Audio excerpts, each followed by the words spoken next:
Hi, my name is Andrew Kallman, and I recently came across a very interesting survey done by Hinge Marketing and uh, wanted to share that in a presentation.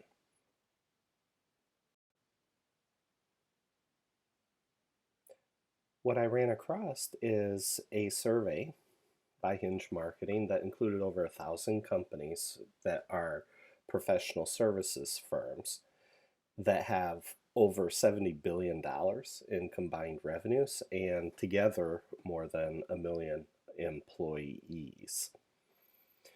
And I was looking for what is the current state for consulting firms out in the marketplace.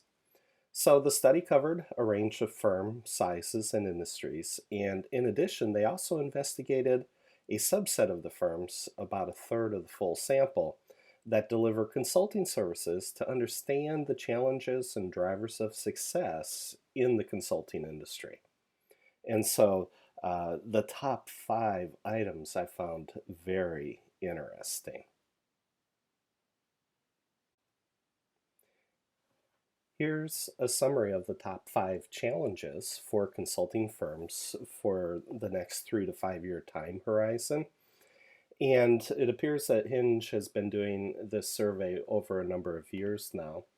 And so they talk about last year's results versus this year's results and what's on the list and what's new on the list. And here are the top 5. The need for new skills. Number 2, the increase of competition. 3, there's a shortage of top talent. 4, there's a change in how buyers are purchasing services. And 5, from what we've seen already this year in the beginning of 2020, it's become very unpredictable in the marketplace.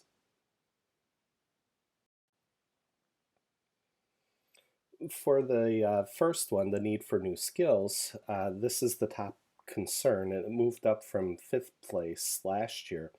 44% of the firms identified the need for new skills as a significant challenge for management consulting firms.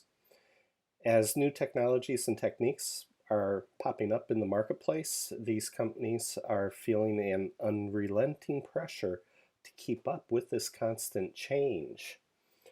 If they don't, somebody else will. And keeping up requires the right people with the right skill sets. So, what does that mean for this first one? And there's 2 primary ways firms can acquire these new skills.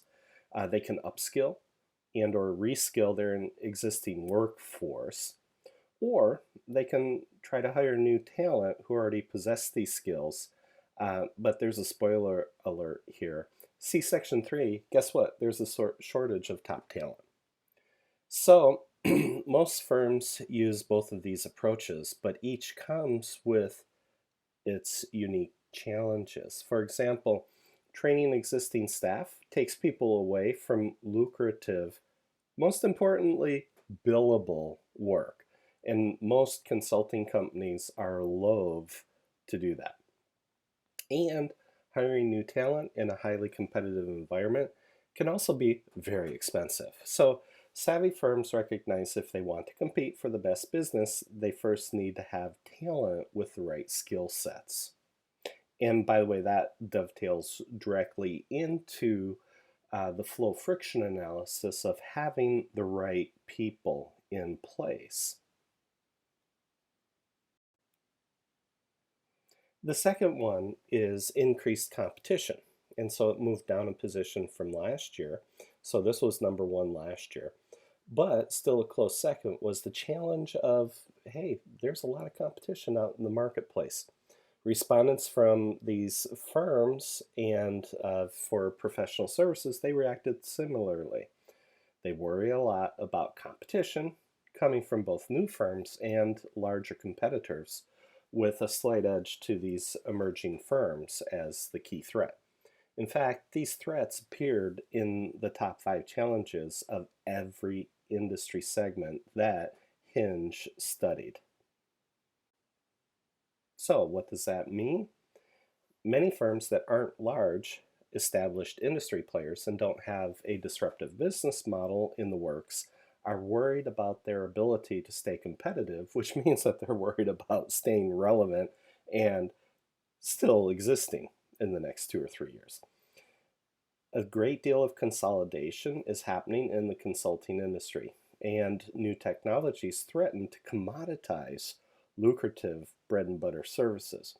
So, if you're a management consulting firm, for example, working in the project management space, Agile is taking a huge bite out of what you're doing. And if you're only coming up the curve on Agile now, you're anywhere from 15 to almost 20 years behind in the game. Okay?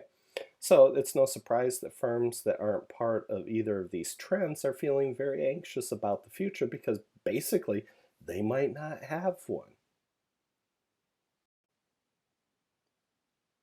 The third one here, a shortage of top talent, was already mentioned up in the first section. And it's third on the list and mentioned by 40% of the management consulting firms. And so, by the way, this isn't unique to just management consulting firms. Firms across the professional services spectrum struggle with the same issue, and winning the talent war has been a growing concern. By the way, last year this number three didn't even make the list, and this year it's debuting at number three. So this is a growing concern, and to remain competitive, firms must focus on reinvigorating their employer brand. If a firm doesn't have a compelling employer brand, that is, if it doesn't have the reputation or visibility for being a great workplace, the best talent will look elsewhere. That's not even an often. It's just, that's almost a given. And so Hinge's study on employer brand, while it offers no easy solutions, shows that there are many opportunities for firms to improve their ability to attract and to retain top talent. The fourth one is changes in how buyers purchase services. Almost 39% of the management consulting firms are worried about the changing ways buyers go about buying services. I've seen this already with some of the companies I work with, where that particular customer's industry has gone into recession, and almost every um, contract has to go to the board of management all the way up the food chain just to get approval, because basically the companies are saying, whoops, we need to get rid of as many external consultants as possible, if not all.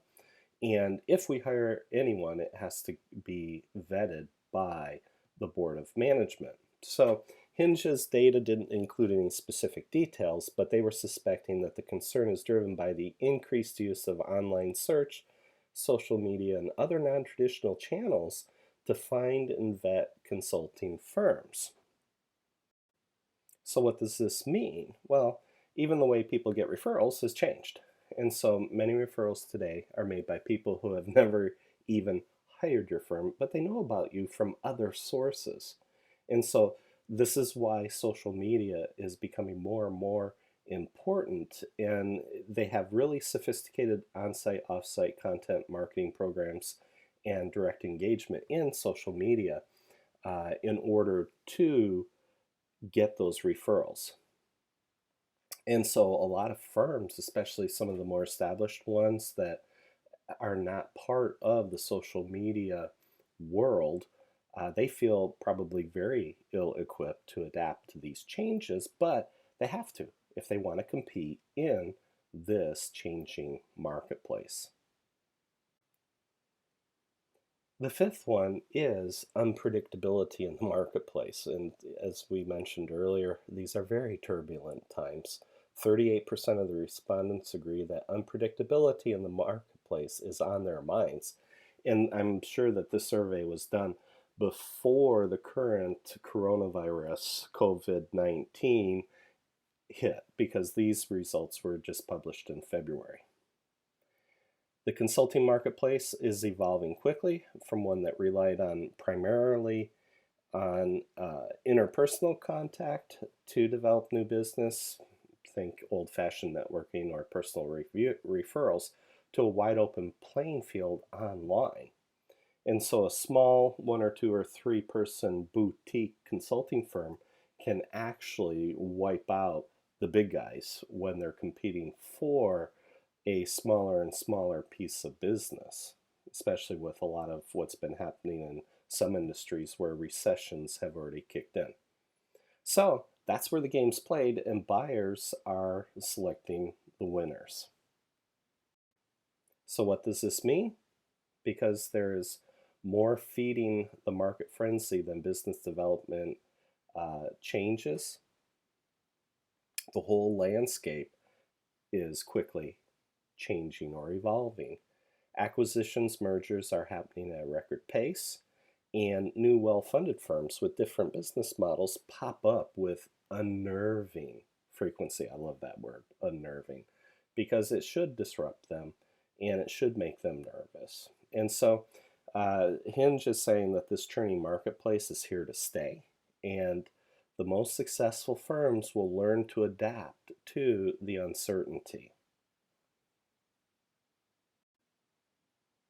So their conclusion was, these times are going to generate tremendous change, and this is precisely the reality that management consulting firms are facing today.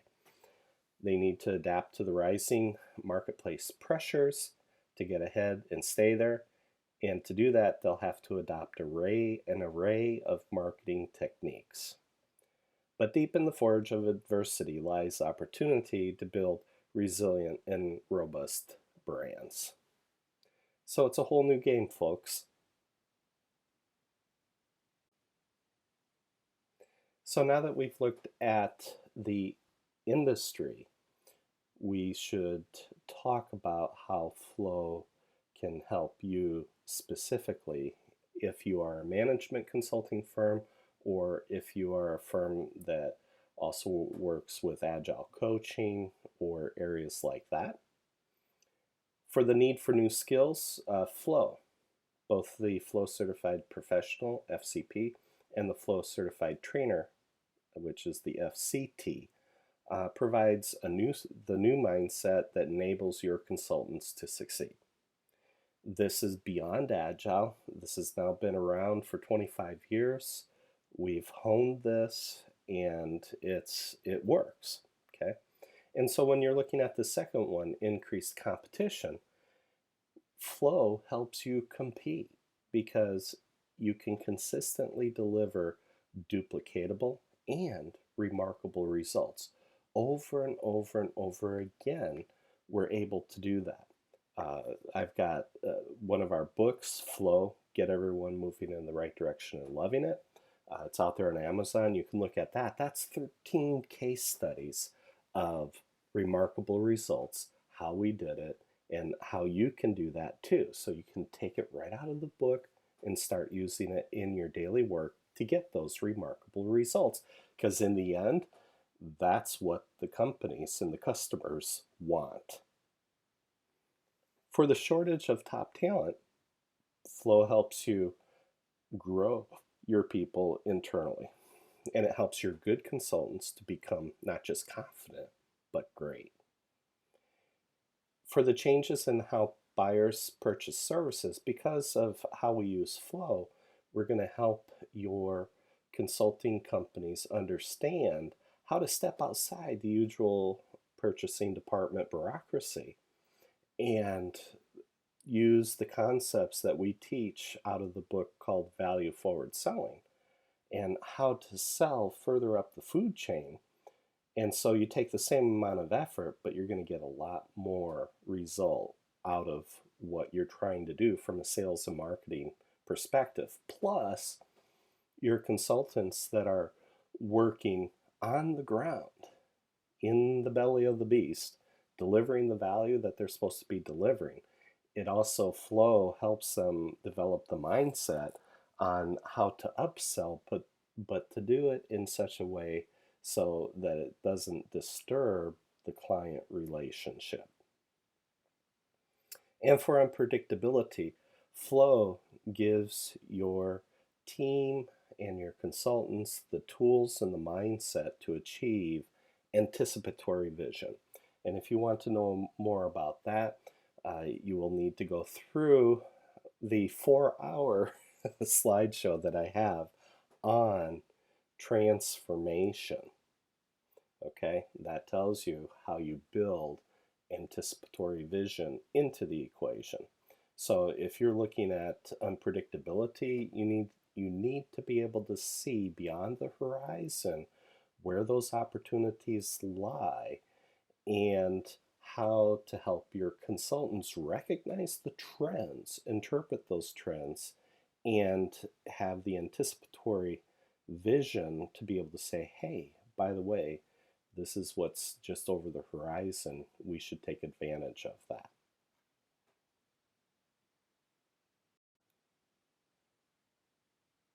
So let's get the conversation flowing. I look forward to talking with you in the near future. And thank you for going through this presentation with me. And I look forward to chatting with you real soon. Have a good one. Thanks.